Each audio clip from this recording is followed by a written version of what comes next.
free and sure to disagree with the law.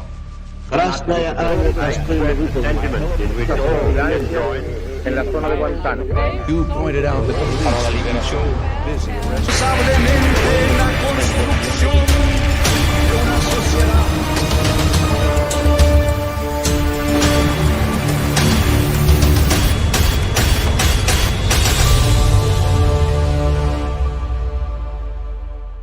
Hola, amigos y amigas. Hoy vamos a explicar en qué consistió el discurso secreto. Nos referimos con este nombre a un famoso trabajo que hizo el secretario general del Partido Comunista Soviético el día 25 de febrero de 1956, aproximadamente 68 años antes de grabarse este vídeo. Os voy a enseñar en principio la imagen en la cual se ve a Nikita Khrushchev señalando la figura de Stalin. Y es que el impacto de este discurso removió los cimientos del pensamiento comunista y provocó varios cismas o desencuentros. El más importante de ellos fue, sin duda, la ruptura con la China del presidente Mao. Nikita Khrushchev o Khrushchev son la misma persona. El apellido de este secretario general del Partido Comunista se transcribe al castellano con dificultad. Por eso lo podemos ver escrito de las 4 formas anteriores, siendo la clave el método de transliteración que empleemos, del alfabeto cirílico al latino. Nikita Sergeyevich Khrushchev fue secretario general entre el año 53 y el 64 del siglo pasado. Su exposición a puerta cerrada en el 20 Congreso del Comité Central del Partido Comunista de la Unión Soviética causó un gran impacto dentro y fuera de los países socialistas, porque era la primera vez que el mandatario más importante de este régimen ejercía una crítica durísima frente a la actuación de un mandatario anterior, el presidente Joseph Stalin, constituyendo un ejercicio de reflexión sobre la forma en que se debía liderar la vía hacia el socialismo desde la autoridad estatal. Dicho en otras palabras, Khrushchev respondía a las siguientes inquietudes para inspirar a los asistentes. ¿Cuál es el papel del Estado frente a la disidencia ideológica? Otra cuestión, ¿existe alguna forma de realizar autocrítica sin salir de la ortodoxia comunista? Y aún más, ¿qué suerte deben correr los disidentes cuando exponen abiertamente sus puntos de vista? ¿Es el camino hacia el socialismo un debate público y abierto o es mejor que lo decida un solo hombre?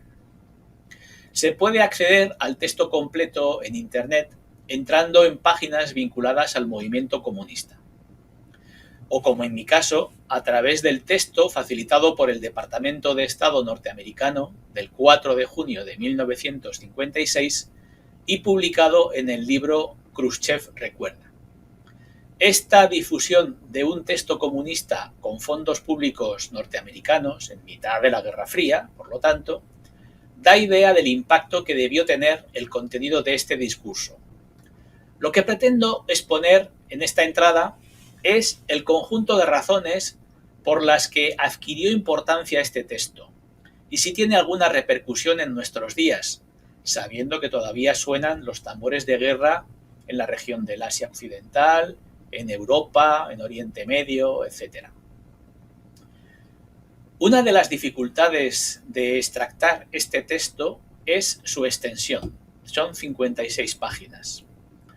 Khrushchev dedica sus primeras palabras a desautorizar al fallecido Stalin por su obsesión a instaurar un culto a su personalidad que contrastaba enormemente con los hechos históricos. Khrushchev lo sabía de primera mano, porque había sido uno de sus más cercanos colaboradores y no le faltaban argumentos para ejemplificar esta obsesión que caracterizaba al líder georgiano. Para reforzar la autoridad de sus argumentos, el entonces secretario general recurre a una figura determinante en la historia del comunismo, Vladimir Ilich Lenin. una incontestable figura dentro de este movimiento. Incontestable en aquel momento por las autoridades estatales soviéticas, hasta el punto en que ya se declaraba la doctrina marxista-leninista como la guía oficial del Estado soviético. Khrushchev advierte a este 20º Congreso de los daños ocasionados por el culto a la personalidad de Stalin. Lo contrapone a la manera de dirigir del propio Lenin y habla abiertamente de violación del principio de la dirección colectiva, es decir, no es tarea de una sola persona la dirección, intervención del pueblo como creador de la historia, entendiendo que el pueblo se expresa a través de las masas, la misión rectora y organizadora del partido y el papel del Comité Central. En concreto, Lenin había dejado dicho que, esto es literal, el Comité Central, el CC del Partido Comunista, era un órgano fundamental para la dirección del movimiento revolucionario y la construcción del Estado socialista, asignándole un papel crucial en diversos aspectos políticos. Primero, el Comité Central debía ser la vanguardia del proletariado, guiando la lucha de clases y la construcción del socialismo. Segundo, le correspondía a este comité definir la línea política del partido, elaborando estrategias y tácticas para alcanzar los objetivos revolucionarios. Y tercera consideración, su función era asegurar la unidad ideológica y la cohesión del partido, combatiendo las desviaciones oportunistas y sectarias. Concluye esta parte con la convicción de Lenin a la hora de diferenciar entre los conceptos de héroe y muchedumbre como extraños al marxismo. Posteriormente, hace hincapié en que Lenin ya conocía la inclinación de Stalin a abusar del poder, mencionando la carta, a modo de ejemplo, la carta de Nadezhda Konstantinova, casada con Lenin y reconocida figura del Partido Comunista de la Unión Soviética, al ser una de las principales responsables de la creación del sistema educativo soviético y pionera del desarrollo de las bibliotecas rusas. Otro ejemplo era el de Kamenev, revolucionario bolchevique y destacado político soviético de origen judío.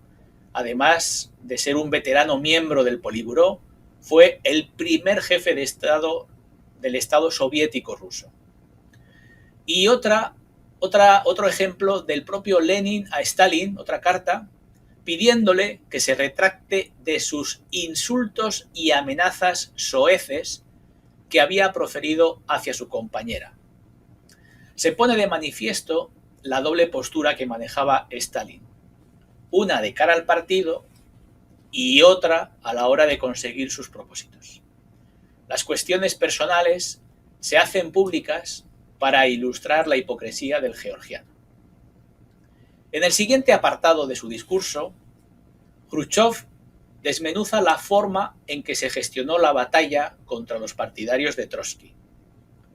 Se refiere a la contienda ideológico-política que se desató en el interior del partido, el papel de Stalin, que en un primer momento califica como claramente positivo, los beneficios derivados de haber vencido con argumentos a los trotskistas y de los cambios que se produjeron posteriormente en el tejido productivo, evitando la restauración del capitalismo. No se trataba, por tanto, de rehabilitar al disidente, dado que califica estas propuestas de Trotsky como desviacionismo derechista, pero intenta enmarcar esta disidencia en el marco de las querellas personales entre los dos. Concluye señalando Khrushchev que cuando los oponentes ideológicos ya habían sido derrotados, es cuando Stalin inicia la represión violenta, es decir, desde 1935 hasta 1938. En esos momentos se acuña el concepto de enemigo del pueblo. Se procesa a los rivales con los elementos de represión del aparato gubernamental. Las únicas pruebas de culpabilidad son esas confesiones obtenidas mediante presiones físicas o de otro tipo ejercidas sobre los acusados. Para destacar la mala fe de Stalin, indica que muchos enemigos del partido habían sido compañeros de Lenin, lo que apunta a una suerte de depuración interna para erradicar el legado del padre fundador del partido bolchevique, es decir, dejando al partido de aquellos seguidores más fieles de Lenin. El momificado Stalin relega al olvido el método leninista de convencer y educar. Como soporte de estas afirmaciones, recuerda algunos casos conocidos por la mayoría de su auditorio. El caso de Kamenev y Zinoviev, el de S.M. Kirov, el camarada Eike, que llegó a enviar una declaración a Stalin diciendo lo siguiente, literal: no existe una desdicha más amarga que la de estar encerrado en las cárceles de un gobierno por el que he luchado toda mi vida. Terminamos aquí la cita. La exposición de este caso generó una respuesta de indignación en la sala. Jrushchov informó de que este camarada, fusilado por Stalin, había sido rehabilitado a título póstumo. Tras estas pormenorizadas exposiciones del secretario general, la sala ya había dado muestras de incertidumbre e inquietud favorables al cambio de criterio que se les avecinaba. Lo siguiente que hizo Jrushchov fue revisar el papel de Stalin durante la Gran Guerra Patriótica, así se conocía en la Unión Soviética a la Segunda Guerra Mundial. Señaló que el generalísimo Stalin logró una gran acumulación de poder tras haber aplicado una política de purgas y persecuciones indiscriminadas. En otras palabras, había eliminado a los militares más capaces del Ejército Rojo. Incide en las señales previas que Stalin desatendió para justificar su trágica alianza con Hitler. En concreto, recordó el afán de Hitler por liquidar el comunismo en Alemania desde el momento en que ocupó el poder. El aviso personal que le envió el presidente Churchill sobre las intenciones del ejército alemán, que estaba reagrupando fuerzas con la idea de atacar Rusia. Pese a lo cual, el georgiano dejó de tomar las medidas para preparar la defensa del país y evitar ser cogidos por sorpresa. El resultado de estas decisiones fue que muchas regiones resultaron totalmente indefendibles ante el avance nazi, debido a que las armas viejas habían sido retirados sin haber facilitado aún las nuevas. El estado de estupefacción ante las primeras noticias de la invasión que se provocó Stalin ante el imparable avance alemán en los primeros días de esta operación llamada Operación Barbarroja es un hecho histórico constatado por varias fuentes. Jrushchov aporta su propia experiencia personal para acreditar este episodio que fue contundentemente refutado por las fuentes oficiales del momento. Para silenciar esta realidad incómoda que oscurecía las dotes de liderazgo de Stalin, el secretario general actual refiere una llamada telefónica que realizó al generalísimo para resolver la situación en el frente de Ucrania.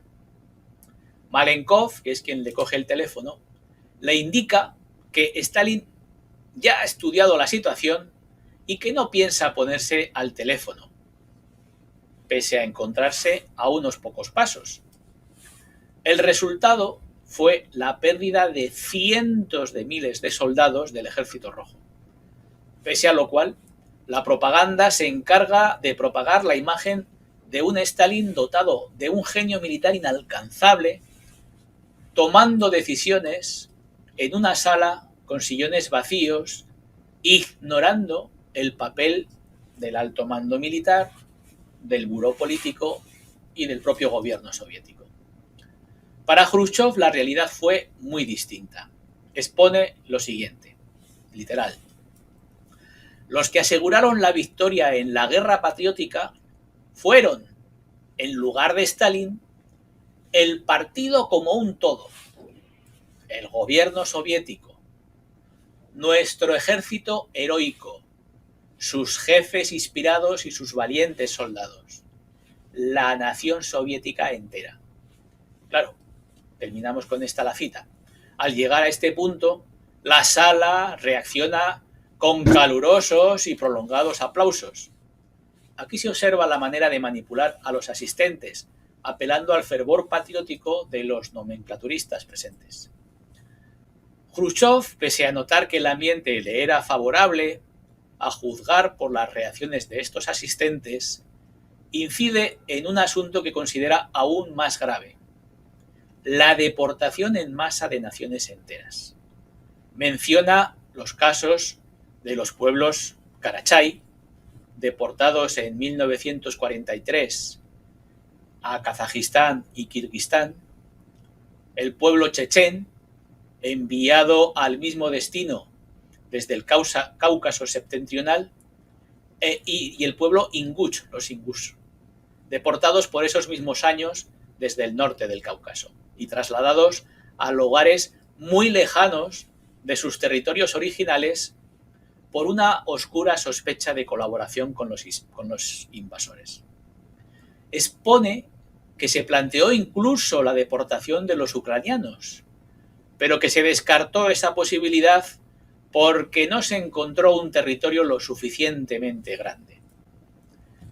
A continuación, incide en la manía persecutoria del voz, que es como llamaban en Rusia al caudillo Stalin, oportunamente aprovechada por Beria, que había sido en tiempos de Stalin responsable del KGB y que había sido recientemente ejecutado bajo la responsabilidad de Jrushchov.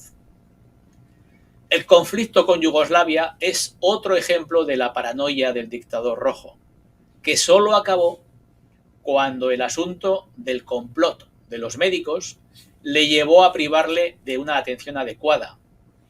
Esto sucedió cuando el generalísimo fue víctima de un ataque neurológico, lo que a la postre le ocasionaría la muerte.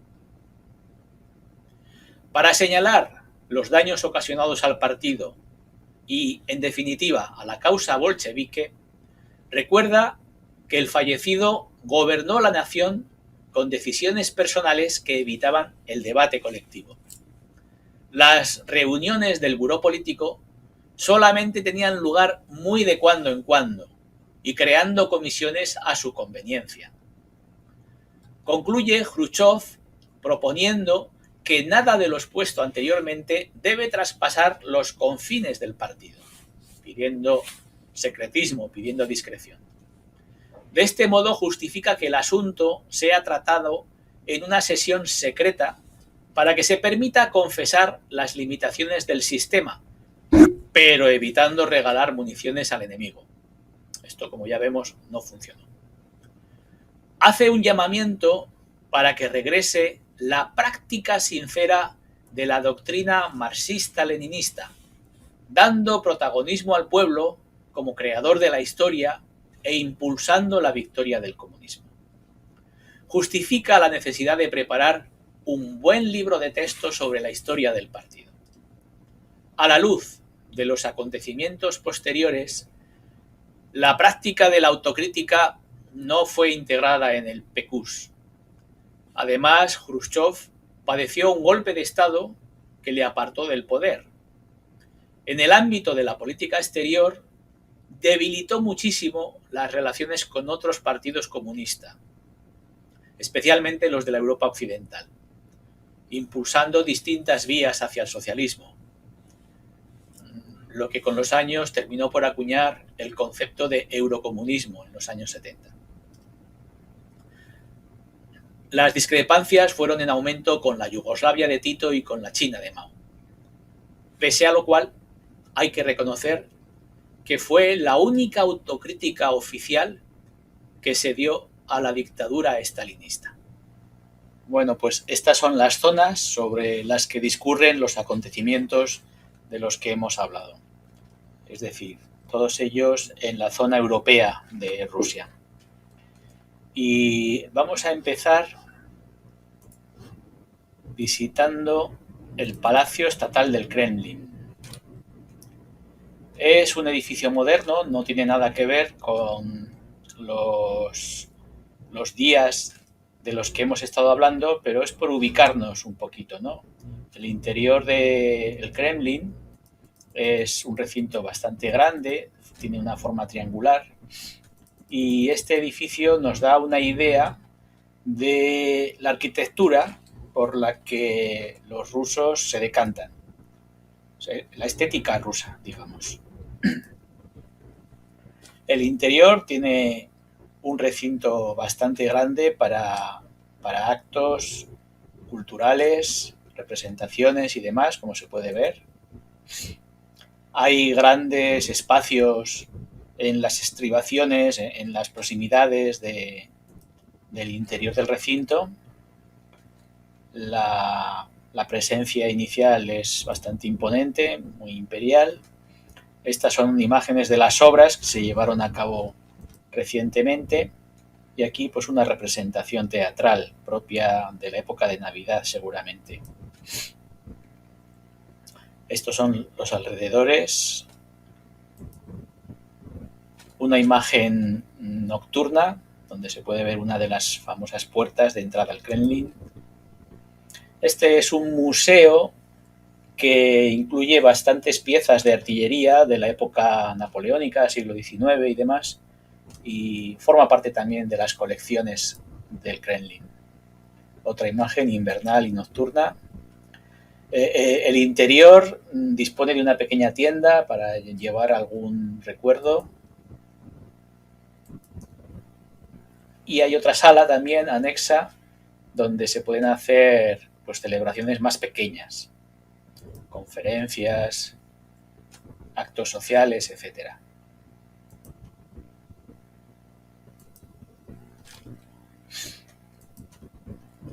Una de los vomitorios de acceso a la sala de butacas, al salón de butacas, y la misma obra que se estaba representando antes. Una vista de la entrada del patio y la estética típica de la época zarista, en la que destaca pues todo el esplendor en oro que resalta cada una de las filas, de las columnas, de las líneas con las que se han decorado los techos, las columnas, las paredes, etc. Bueno, nos vamos a desplazar a Gori. Gori es una pequeña localidad muy vinculada a la figura de Stalin.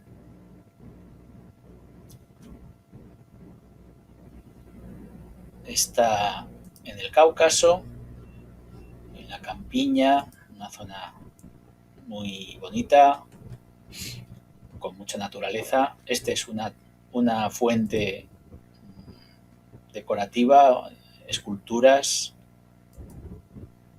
Y aquí tenemos a la imagen del georgiano Dnipro, del que más hemos hablado en este podcast, porque el discurso secreto se centra en él.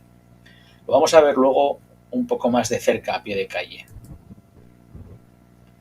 Son imágenes de los edificios.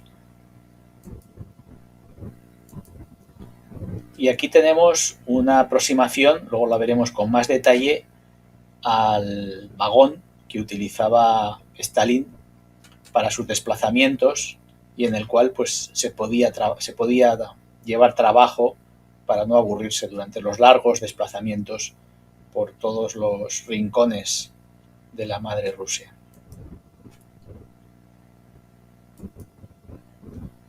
Una imagen en blanco y negro, la iglesia principal, las obras, siempre se están haciendo obras, y este es el monumento a la figura de Stalin. Perdón, el monumento no, el museo.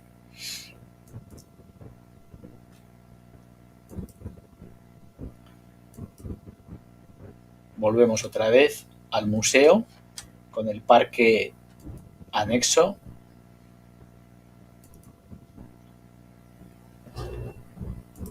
Y nos vamos a detener en el vagón de Stalin. Yo creo que tiene bastante interés ver el vagón.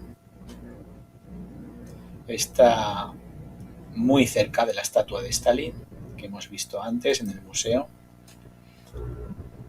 Y en el interior podemos ver algún detalle de la época soviética. Y en el interior va a destacar esa decoración propia de la época zarista, siglo XIX, principios del siglo XX, una alfombra que engalana el suelo de este vagón todo a lo largo del recorrido, imágenes del interior donde podemos observar pues, que la decoración tiene influencias del norte de Europa.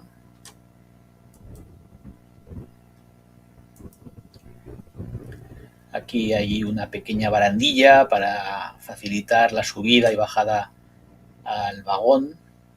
Un detalle seguramente inspirado en los Romanov. En el interior se pueden ver diferentes estancias, diferentes mesas, todos más o menos con una estética muy cuidada, con maderas nobles. El vagón está expuesto y se puede visitar aparentemente. Vemos cómo la intemperie va haciendo mella en la madera, en los cantos de la madera.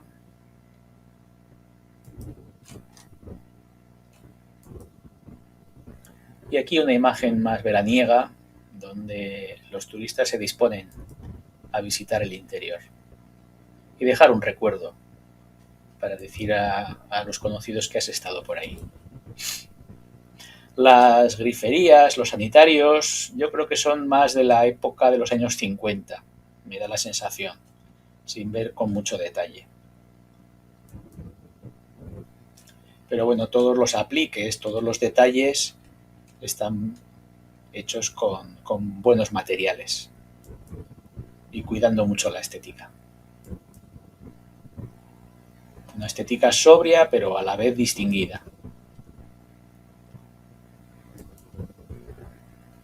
Bueno, y con esto terminamos la visita al vagón de Stalin. Cuando visitamos la estatua de Stalin, pues hay dos cosas que quiero destacar. Pues por un lado está la propia estatua, que es una estatua, a tamaño natural seguramente. Detrás de la estatua continúa el recinto ajardinado, es decir, que tiene un cierto valor paisajístico, y detrás, o haciendo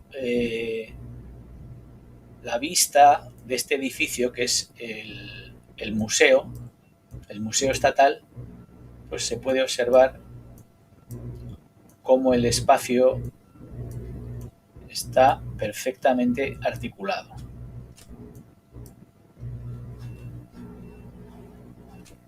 Bueno, vamos a ver otro detalle. Aquí casi todos los turistas pillan la imagen de la estatua tratando de captar también el edificio, por lo que se ve, o por lo menos sacar las dos partes de esta zona. Y ahora vamos a otro de los lugares de trabajo del georgiano, que es la dacha Bliznyaya. La dacha Bliznyaya era una de las casas de campo de las que disponía el secretario general del Partido Comunista mientras ejercía sus funciones. Es una de las grandes, está rodeada por un jardín tremendamente denso, como se puede observar desde aquí, con un pequeño estanque también para despejar un poco y alguna zona un poquito más despejada, ¿no? Bueno, no parece que sea un lugar visitable hoy por hoy.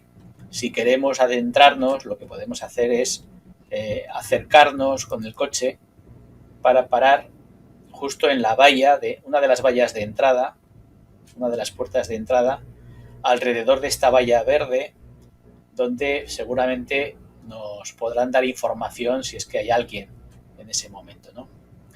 La imagen de Google es una imagen, bueno, perfectamente compatible con cualquier paisaje europeo en la época de lluvias. En primavera, otoño, es un paisaje típico de la planicie europea de la que forma parte esta parte de Rusia. No toda la Rusia, sino esta parte europea de Rusia.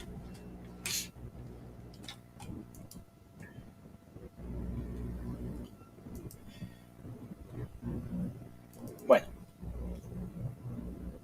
si estamos en los alrededores del Kremlin, también es recomendable el Museo Estatal de Historia de Rusia. Es este edificio de pizarra rojo embarcado dentro de la Plaza Roja, es decir, como podemos observar aquí, muy cerca de la muralla del Kremlin, pero en el recinto exterior. El Kremlin quedaría al otro lado de la muralla. Y si vemos un poquito con más detalle este edificio, vamos a ver el Museo de Historia, nos va a llamar la atención la decoración. La decoración es una decoración muy cuidada, muy poco, bueno, reminiscencias del zarismo y muy conservada, muy bien conservada. Desde ese punto de vista, pues la grandeza de Rusia pues ha quedado patente en estos escenarios que se han conservado. Incluso alguno puede encontrar muy recargada la decoración, ¿no? Aquí prácticamente se observa que no han dejado un espacio vacío, hay un horror vacui, no hay espacio vacío prácticamente.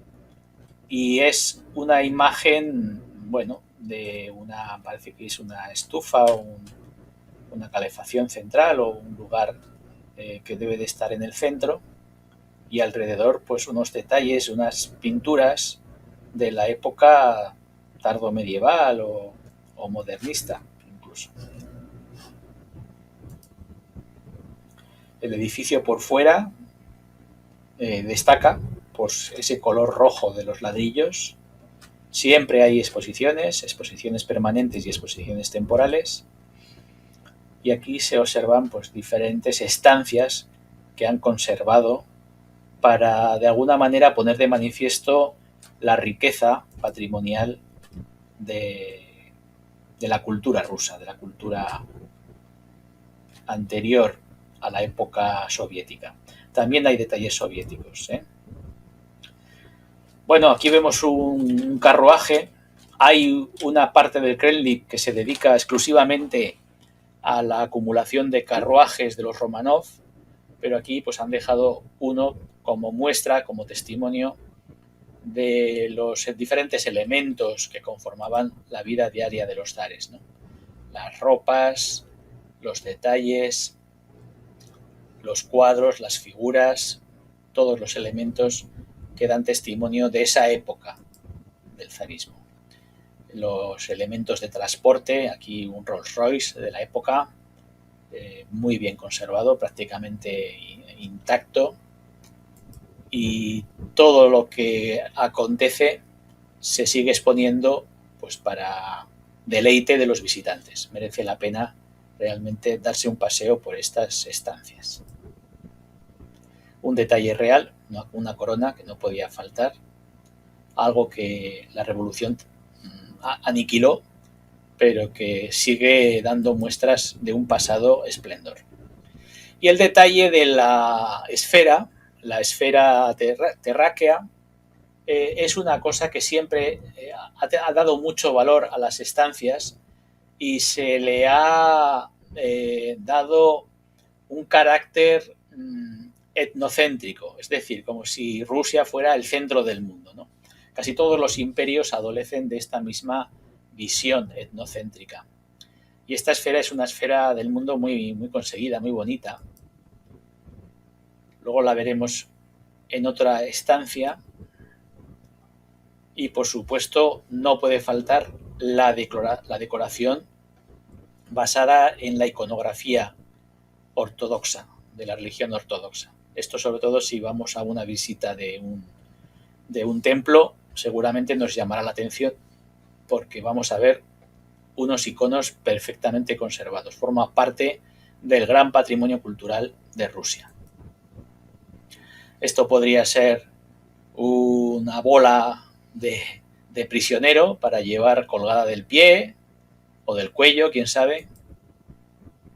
Una imagen en blanco y negro del mismo palacio, del mismo edificio. La entrada principal, donde nos espera un personaje que podría estar encasillado en la historia de las 1001 noches. Y aquí vemos de nuevo la esfera planetaria, la esfera terráquea, en un ambiente mucho más complejo, ¿no? Donde aparecen iconos, la decoración, la iluminación, los elementos religiosos. Bueno, todo esto imprime un poco de carácter a lo que es esta estancia.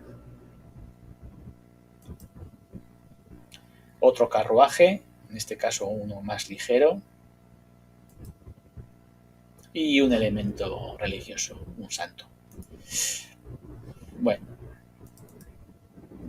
cuando paseamos por el edificio al salir, nos encontramos de lleno en la Plaza Roja.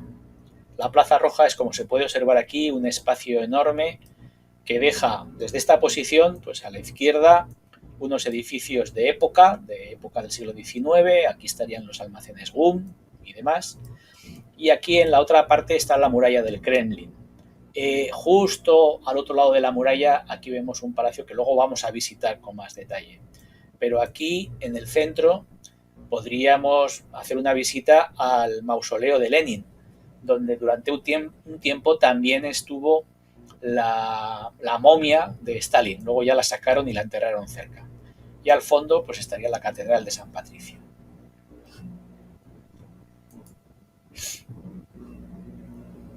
Pues vamos al edificio de la Administración Presidencial. Aquí es donde se debió de llevar a cabo la exposición del discurso secreto. Aquí es donde realmente ocurrieron los hechos de los que hemos hablado. Por desgracia, no disponemos de imágenes del interior. No es una zona que se facilite, que se pueda visitar. Pero sí que podemos ver algunas imágenes del exterior, ¿no? Este es el edificio en cuyo interior se produjo ese comité, ese congreso, ese 20 Congreso del Partido Comunista de la Unión Soviética, donde Nikita Khrushchev expuso esas tesis en ese discurso llamado secreto que, por desgracia, pues él no consiguió mantenerlo en secreto. Esta es la calle, la Ulitsa, la avenida, y este es de nuevo el edificio. Estas son las únicas imágenes que disponemos del exterior del edificio, aunque podemos verlo pues desde otro punto de vista, ¿no? Vamos a ver. Aquí. La Staraya Square. La Plaza Staraya está justo enfrente del edificio, con lo cual podemos contemplar el mismo edificio que hemos mencionado antes. Como se puede ver, está lleno de coches oficiales. Y al otro lado de la avenida está este parque, Staraya, que es un parque de recreo, de solaz, muy transitado en verano, en la época del buen tiempo. Y la avenida pues llama la atención porque divide estos dos espacios. Al fondo se observa uno de los grandes edificios creados en época stalinista. Creo que es la torre creada por Stalin, o es un ministerio de mucho porte, de mucha altura. Y las grandes avenidas llaman la atención también porque se llenan de carriles, en este caso todos en la misma dirección, y aquí se ve también un autobús, un vehículo público, que desde luego no suelen tener nada que ver con los europeos. Aquí sí que todavía queda bastante para normalizar la situación de los vehículos públicos, porque suelen ser muy ruidosos, muy contaminantes y muchas veces muy sucios.